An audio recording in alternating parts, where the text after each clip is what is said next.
comme beaucoup de personnes, je souhaiterais rester, ainsi que ma femme, le plus longtemps possible dans notre propre logement et avec le maximum d'autonomie, même quand il y a perte d'autonomie. L'idée est de garder quand même le minimum d'autonomie qui reste pour pouvoir avoir une qualité de vie qui est correcte. Et donc tout ça, ça peut être défini dans un mandat de protection future. J'en ai parlé à ma voisine qui a 101 ans. Je lui ai dit, bon, si vous mourrez, c'est votre problème, mais si vous perdez la tête et que vous n'êtes pas morte, je lui ai dit, ça peut poser des problèmes. Alors là, elle a commencé à se dire, se poser des petites questions quand même. C'était beaucoup plus facile pour moi de continuer à l'accompagner dans sa vie, dans les actes de tous les jours. Et j'étais toujours avec ce papier de mandat de protection future, parce que quand j'allais à la banque, quand voilà, tout même au niveau médical et tout, quand on était avec des personnes qui étaient nouvelles dans notre circuit, pour moi il y avait une sorte de continuité avec notre vie de couple, notre vie intime, etc.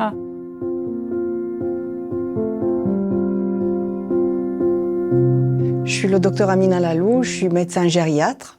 Je suis chef de service dans un hôpital de gériatrie à l'Assistance publique Hôpitaux de Paris. C'est parfois difficile de se projeter dans l'avenir, mais le mandat de protection future, ça peut nous garantir un avenir tel qu'on le souhaite en tous les cas. On arrive rarement à l'hôpital par choix. On arrive parce qu'un problème médical survient. En fait, quand les gens arrivent à l'hôpital, la durée d'hospitalisation peut être allongée puisqu'il faut mettre en place une mesure de protection juridique puisque la personne n'est plus capable d'exprimer sa volonté. Et ces délais-là sont extrêmement longs. Ça peut durer 6 mois, 8 mois dans les meilleurs des cas. Et ça prolonge inutilement la durée d'hospitalisation et ça nous empêche en fait de trouver une solution adapté à la personne, que ce soit le retour au domicile ou bien une entrée en institution. Ceci a un impact fort sur le moral des gens et puis à terme, ça peut aussi entraîner une perte d'autonomie. Même si l'hôpital est là pour aider la personne de récupérer l'autonomie, de traiter les pathologies, à la fois aiguës et chroniques, mais ça peut aussi entraîner une dégradation de l'autonomie et surtout un impact fort et négatif sur le moral des gens. Si une personne dans le mandat de protection future va indiquer qu'elle ne veut pas aller dans un EHPAD, on fera tout pour que ce patient ne rentre pas en EHPAD. Respecter les choix, le choix de lieu de vie de la personne, c'est essentiel.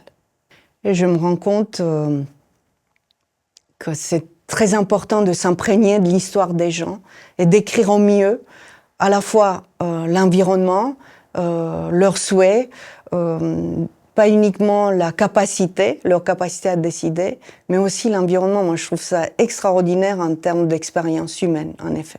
Bien vieillir, c'est notre souhait à nous tous.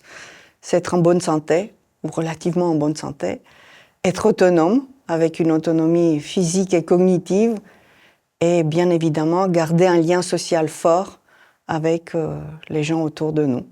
Parfois, c'est difficile de se projeter dans la perte d'autonomie, surtout à 60 ans ou 65 ans. Vaut mieux, effectivement, écrire ce qu'on souhaiterait qu'on vive ou qu'on nous fasse, de point de vue administratif, mais aussi médical, pour mieux nous accompagner, en fait, dans toutes les démarches.